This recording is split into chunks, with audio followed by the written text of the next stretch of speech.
Ladies and gentlemen, we've had a great time here, and I would like to welcome a very special guest from the Tech Center. You know him as the creator of the PC. Give a warm welcome for Bill!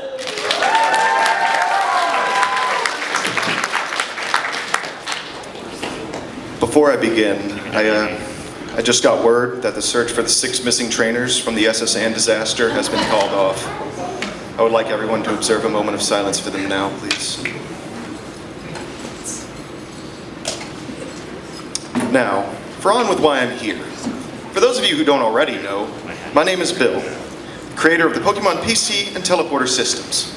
I am here because I believe something big is happening. Something big that's going to affect us all. What I'm about to tell you is both controversial and disturbing, but I believe it to be true. The fact is that this new wave of advanced crime in the Kanto region, it's not a coincidence. The sinking of the SSN, the temporary shutdown of Silphco, and the many break-ins at Cerulean City homes. As some of you older trainers might remember, League wasn't always about fighting and battles. Before the new CEO, Chairman Giovanni, took over, it was more of an Olympics than anything else. Why did Giovanni change the structure so drastically?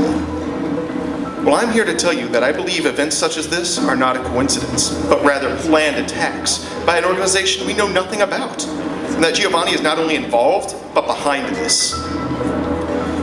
First piece of evidence, the junior trainer, whose scholarship was given out to less fortunate trainers as a way to teach them. Yet, is it a coincidence that the very skills and methods taught to these trainers are identical to the attackers that have been stealing Pokemon? Look at their uniforms. Tell me if it reminds you of any other youth scholarship program. This beige outfit bears a striking resemblance to many other outfits worn by another overzealous organization. We don't have much evidence yet, but eyewitnesses have seen a considerably large number of criminals all wearing the same black uniform with a large red R. What's the connection? Well, I think I found it. A couple of weeks ago, there was an incident on Route 24, the Nugget Bridge. An organized group of junior trainers harassed and abused other trainers and Pokemon enthusiasts. When questioned by authorities, no one would give a solid answer who told them to do this. Yet, many people confess having seen them all talk to a man wearing black, and on his chest was, you guessed it, a big red R. Is this some kind of coincidence? I think not. This R has been popping up all over the Kanto region's major crime scenes. Places like Celadon City's Game Corner, Lavender Town, Saffron City's Silphco. I believe it is a calling card, and still, Chairman Giovanni refuses to comment on the issue. You know, for a man in charge of the Pokemon League, shouldn't he be at the forefront of trying to stop this criminal organization? Speaking of Lavender Town, I discovered something very interesting. Now, we all know of the infamous Lavender Town syndrome. It's practically the world's first creepypasta. Well, the legend focused on mostly, and I quote, an evil song that could hurt children, which naturally caused controversy, and added just another crazy story to our Pokemon world. It's almost funny, though. After the Lavender Town Tower was torn down, what did they build in its place? A radio tower. Which plays music 24/7. Weird how, out of all the things they could have chose to build, they built a radio tower. Pretty sadistic, if you ask me. Now, I want you to question yourself. What is the Pokemon League's purpose? Because as far as I can tell, all they care about is researching and creating stronger Pokemon, like they're prepping for a war. That's been their focus as of late. And the best part is, they don't have to do a thing. You're all doing it for them. All of the Pokemon you record on your Pokedex go straight to the League's database. They've got a monopoly on the industry. From the Pokemon League, from the marts to the Pokecenters to the gyms you train at. Not only that, but they can track you through the GPS in your Pokedex and recall and lock down the transactions on your PC anytime they want to. You know, it's funny, when I built the thing, I don't remember giving them that level of access.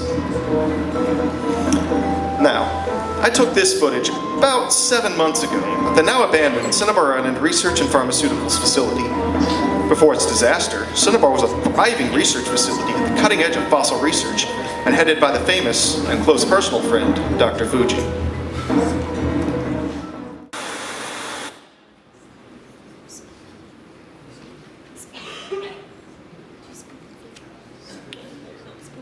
Ladies and gentlemen, I believe that the League has an agenda, and that under Chairman Giovanni, they are creating a weapon. And it would fit with the Team Rocket's slogan, to protect the world from devastation, to unite all peoples within our nation. Could it be that by protecting the world, they meant to create a weapon so powerful that nothing could stand up against it? With the ultimate weapon, there would be no wars, no crime.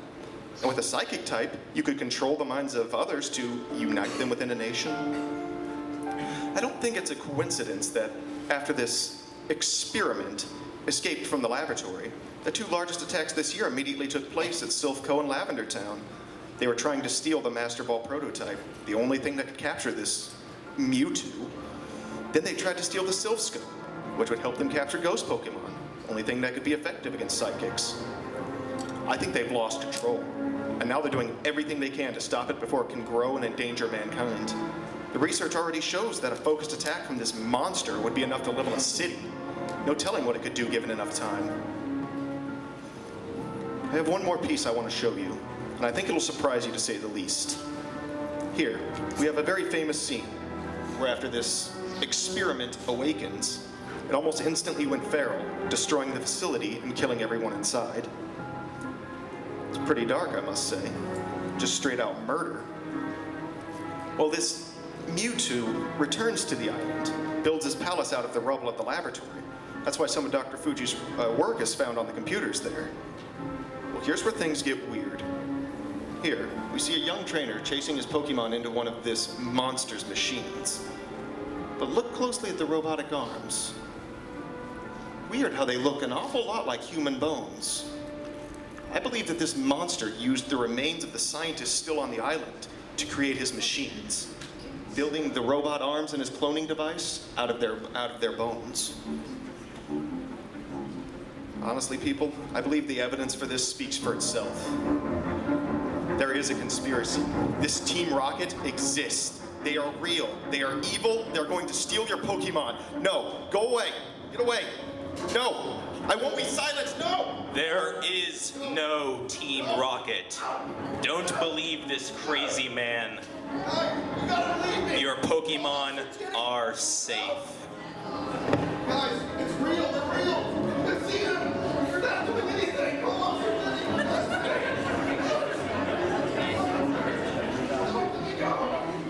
I suggest we move on from that. Yeah, lock the doors. That'd be great. Does Giovanni know about this?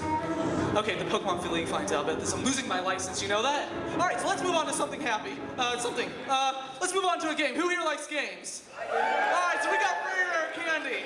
Could I please have my lovely assistant Hilda come up here? Now, what we have is that we're going to try a different game because we're going back to the classic 1996 game, which is Who's That Pokemon? So who's ready?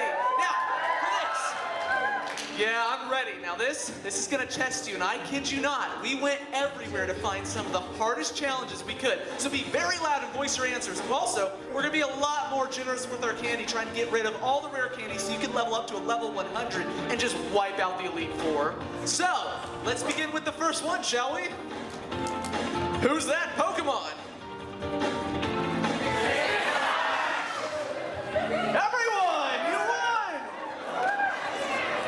Very good. Next Pokemon, please. I heard it over there. All right. Next Pokemon, please. I heard it in the back. Harley Quinn, right over there. Woo! All right. Shut up! I'll kill you. Very good, it is Ponyta. Who said Rapidash? Don't worry, it's a novice mistake. They look almost identical. One's just like a midget. All right, next one, please. Okay, everyone is really good. Okay, if everyone's so good at this, we're gonna move on to some harder ones. What do we? Okay, here we go. We got a super hard one. I don't even. What's no wait? What's the answer? It's Batman. How did none of you know it was Batman? Yeah, Harley Quinn knew it was Batman. Gosh, these kids don't know Pokemon. It smells like justice. I hear it over there. All right, next Pokemon.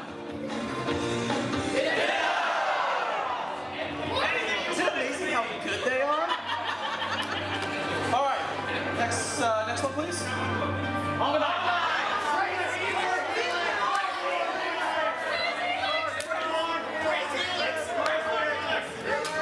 Okay, now guys, this one we want to play a little different because Hilda, could you demonstrate the gift? Right there, go. All right, this right here, I have a very talented friend and he's really into 3D printing and he actually printed us a 3D Cubone skull. Here, you can go demonstrate that. Our Vanna White will push that around. Now we have a really hard one and so what we want to do to give this one out to a real Pokemon master is raise your hand and we'll call on you. This one, we did find it is very difficult and I'm not going to be surprised if no one can get it. But I know already you guys are like Pokemon masters so you should have no problem. Let's see what it is. Yes, right here. It is a Pikachu, but we're looking for the name. Let's get you right there, the Captain America. Sparky is the correct answer. Yeah, this Pokemon only popped up for one episode, and all you can tell is because he has horrible bedhead. Poor Sparky. Isn't that Richie's Pokemon? Yes. That kid needs to get some talent.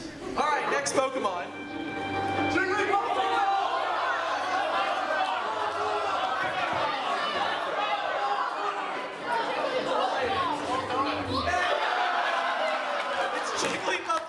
Give out all the candy. We have our winner. I did it. Yeah, Jigglypuff from the top. Yeah, hand out all the candy. Thank you guys for participating. Everyone gets candy.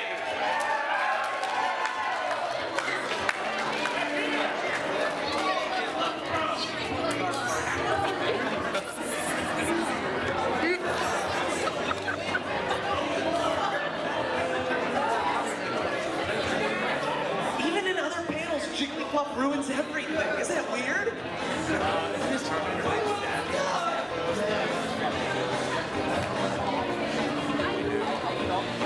Alright, guys. I want to thank you so much. This has been a year in the process working in videos and working with multiple actors and CGI and all that animation, all that boring stuff that nobody cares about. I want to thank you so much for showing up to Naka Kon and have a great rest of the con. If you guys want to ask any questions, we still have 20 minutes. We will take questions, but for that, guys, thank you so much. And could I get all the actors and all the people that participated in helping us out, come on down and take a stand here on the stage. I want to thank you all personally. Oh no, they're back.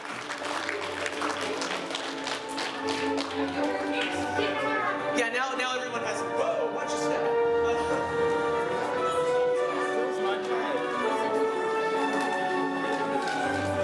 Guys, it has been I'll move out of the way. It has been a great time putting this all together. I want to thank every Team Rocket member. We have Emily being Hilda. Come on down. We have Jacob as Professor Oak. We have Jake Wolf as Gary Oak. Isn't Gregory a great actor? And we have Charles Thornton as Professor Bill. Me, I don't even know anymore. It's so long at Naka Kon, but I am Todd Snap, and I want to thank you all for showing up. Have a great time. Remember, catch them all, and have a great rest of the con.